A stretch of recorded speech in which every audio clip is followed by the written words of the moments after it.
10th November 2022. That was the last time that both these men on your screen, Rohit Sharma and Virat Kohli, played a competitive T20 international match for India. At that point, given the nature of the loss on the day, of course, I'm referring to the T20 World Cup 2022 semi-final, where India lost by 10 wickets to a dominant England side that would go on to lift the trophy.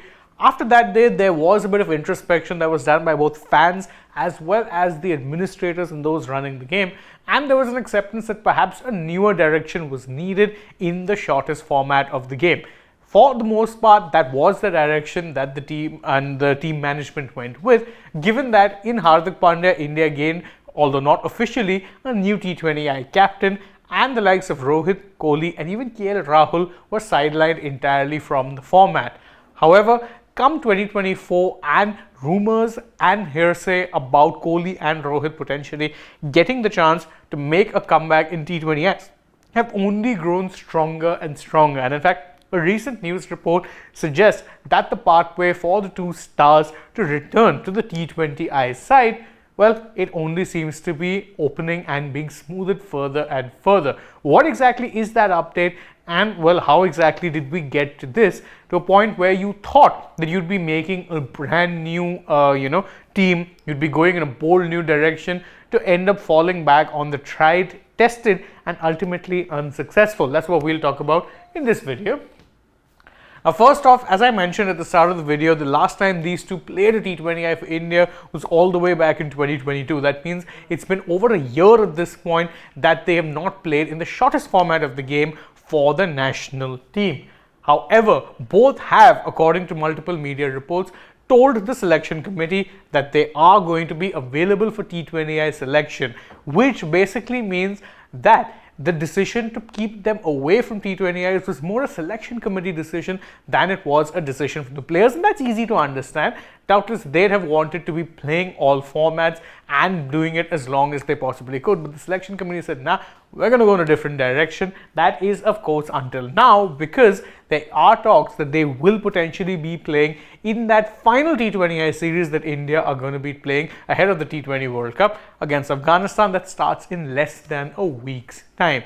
Now, in case you're wondering why exactly is the case that is the last series, well, because the turnaround time from the last World Cup to this one, it's not very much, because again, that ended in November. In June, you're playing another World Cup. In between that, you have Test series, you've got even T20I series that you played in between. So not a lot of time. And of course, don't forget, most importantly, the yardstick for national selection, IPL, will also be taking place and ends just before the T20 World Cup. So plenty of reasons why you haven't seen that much T20Is, but it has been said by a lot of people, us included, over here at Sports Today, where we've said that if you want to be playing them, then maybe they should be playing internationally rather than just coming in on the back of some IPL games.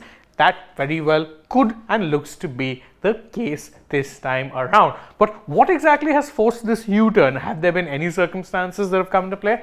Actually, yes, they have. As I mentioned before, both of them were not retired or unavailable for T20Is. They were available, they just weren't being picked by the people who were doing the squad selection. So it was a policy to ensure that you went and built a new talent pool rather than go back to the seniors and stick with them. It was an intentional policy that was in place. However, now there's been a major injury to Hardik Pandya. Remember, he got injured in the middle of the ODI World Cup, hasn't played a competitive game since, and his rehab, whilst currently ongoing, does mean that he's now going to be playing in the Afghanistan series, and in fact, the next competitive cricket he'll be playing will be during the IPL. So that perhaps has spooked the BCCI into saying, no, we need a proven leader and we need him right now. We can't have our captain only play the IPL then come back to lead India, which is why you've gone back to Rohit. And if you're going back to Rohit, the thought process would be that you can go back to Kohli as well, given that in big tournaments, both of them have plenty of experience, and of course Kohli has played match-winning knocks as well.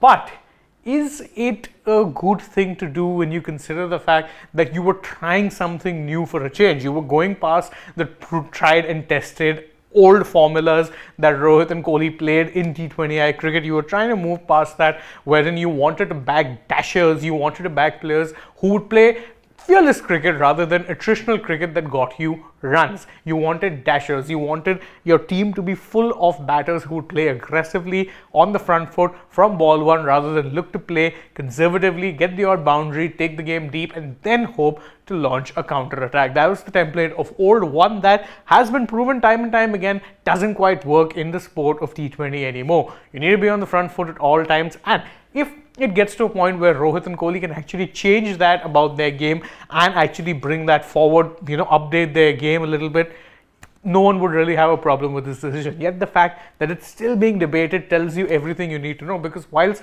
the Viratians and Rohitians and everyone who idolizes both of these players, and let's be fair, they do have a massive fan base, are saying that yes, you should bring them back, cricketing logic suggests that it might have been better to stick without them, at least for this T20I World Cup. Were you going to be winning the T20 World Cup with young guys? No, but you haven't won a T20 World Cup with both of them in the team for years on end either. So maybe, just maybe, it wouldn't have been the worst thing in the world to stick with the kids, build something for the future, and then potentially have a proper crack at the title come 2026. That doesn't seem to be happening. It does seem like one last roll of the Rohit Kohli dice is going to be taking place, and that the BCCI are very, very keen to ensure that the senior players come back just in time for the T20 World Cup.